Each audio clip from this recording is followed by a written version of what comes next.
روي في كتاب عوالم العلوم بسند صحيح عن جابر بن عبد الله الأنصاري عن فاطمة الزهراء عليها السلام بنت رسول الله صلى الله عليه وآله وسلم قال: سمعت فاطمة أنها قالت: دخل علي أبي رسول الله في بعض الأيام فقال: السلام عليك يا فاطمة. فقلت: عليك السلام. قال: إني أجد في بدني ضعفا. فقلت له: أعيذك بالله يا أبتاه من الضعف. فقال: يا فاطمة ائتيني بالكساء اليماني فغطيني به. فأتيته بالكساء اليماني فغطيته به وصرت أنظر إليه وإذا وجهه يتلألأ كأنه البدر في ليلة تمامه وكماله.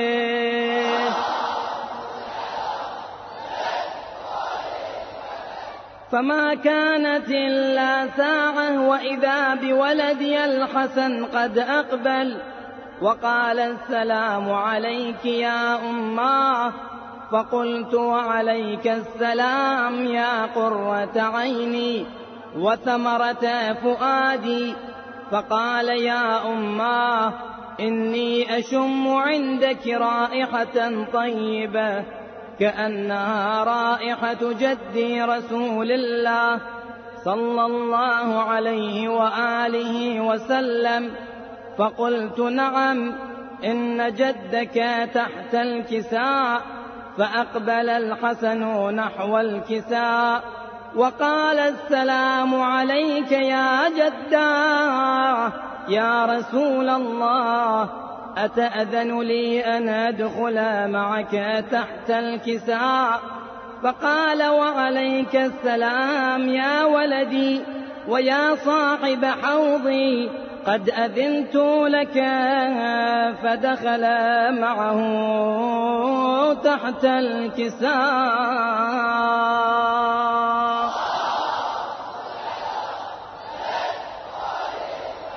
فما كانت إلا ساعة وإذا بولدي الحسين عليه السلام قد أقبل وقال: السلام عليك يا أماه. فقلت: وعليك السلام يا ولدي ويا قرة عيني وثمرة فؤادي. فقال لي: يا أماه، إني أشم عندك رائحة طيبة كأنها رائحة جدي رسول الله صلى الله عليه وآله وسلم. فقلت: نعم، إن جدك وأخاك تحت الكساء. فدنا الحسين نحو الكساء وقال: السلام عليك يا جداه، السلام عليك يا من اختاره الله، أتأذن لي أن أكون معكما تحت الكساء؟ فقال: وعليك السلام يا ولدي وشافع أمتي، قد أذنت لك. فدخل معهما تحت الكساء.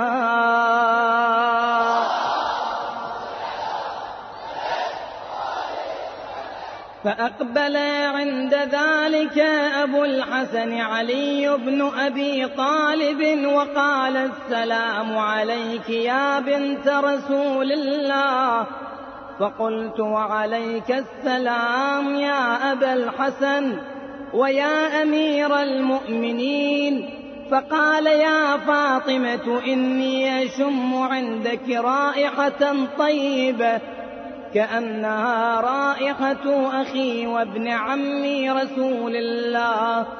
فقلت: نعم، ها هو مع ولديك تحت الكساء. فأقبل علي نحو الكساء وقال السلام عليك يا رسول الله، أتأذن لي أن أكون معكم تحت الكساء؟ قال له وعليك السلام يا أخي ويا وصي ويا خليفتي وصاحب لوائي، قد أذنت لك. فدخل علي تحت الكساء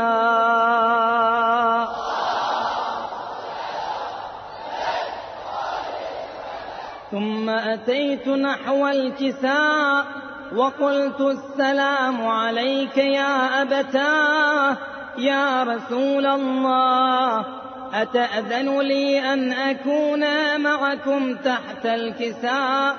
قال وعليك السلام يا بنتي ويا بضعتي، قد أذنت لك. فدخلت تحت الكساء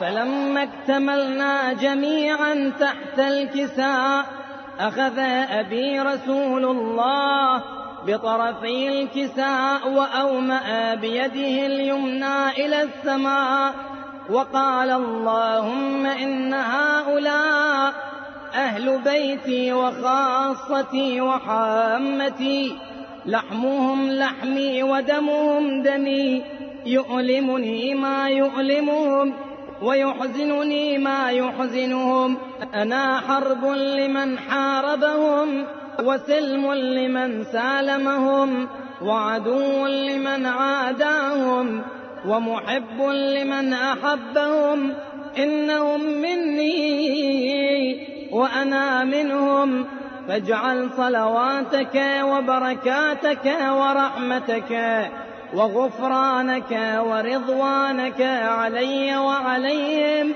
وأذهب عنهم الرجس وطهرهم تطهيرا.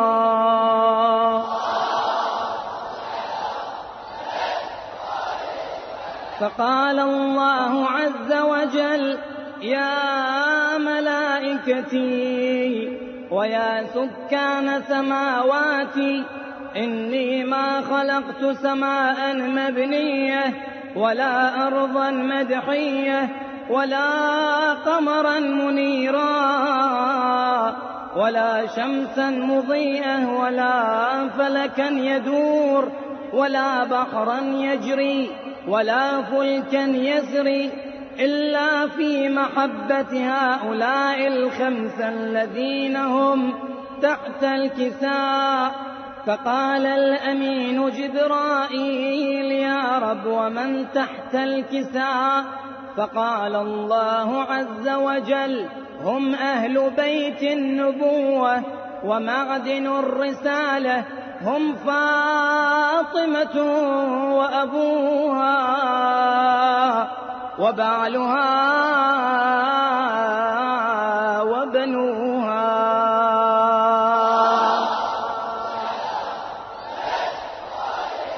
فقال جبرائيل يا رب تأذن لي أن أهبط إلى الأرض لأكون معهم سادسا؟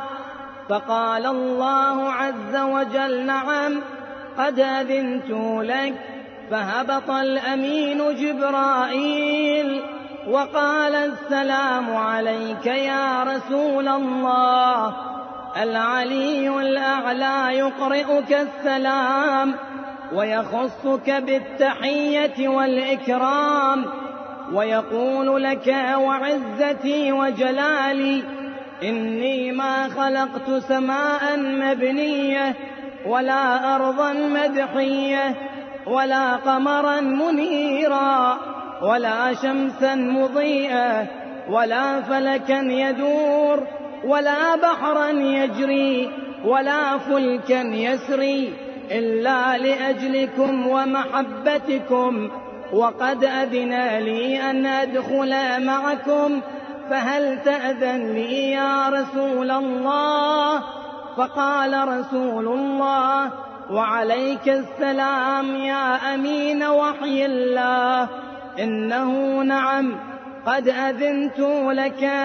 فدخل جبرائيل معنا تحت الكساء فقال لأبي: إن الله قد أوحى إليكم يقول: إنما يريد الله ليذهب عنكم الرجس أهل البيت ويطهركم تطهيرا.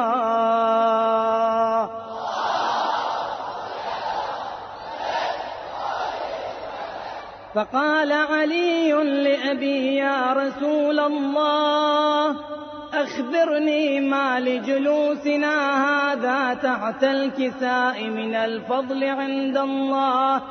فقال النبي صلى الله عليه وآله: والذي بعثني بالحق نبيا واصطفاني بالرسالة نجيا، ما ذكر خبرنا هذا في محفل من محافل أهل الأرض وفيه جمع من شيعتنا ومحبينا إلا ونزلت عليهم الرحمة وحفت بهم الملائكة واستغفرت لهم إلى أن يتفرقوا.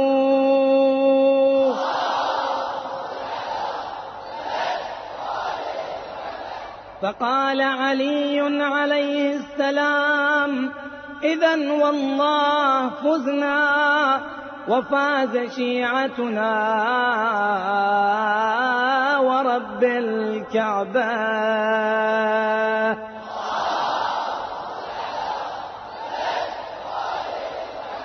فقال أبي: رسول الله صلى الله عليه وآله: يا علي، والذي بعثني بالحق نبيا واصطفاني بالرسالة نجيا، ما ذكر خبرنا هذا في محفل من محافل أهل الأرض وفيه جمع من شيعتنا ومحبينا وفيهم مهموم إلا وفرج الله همه،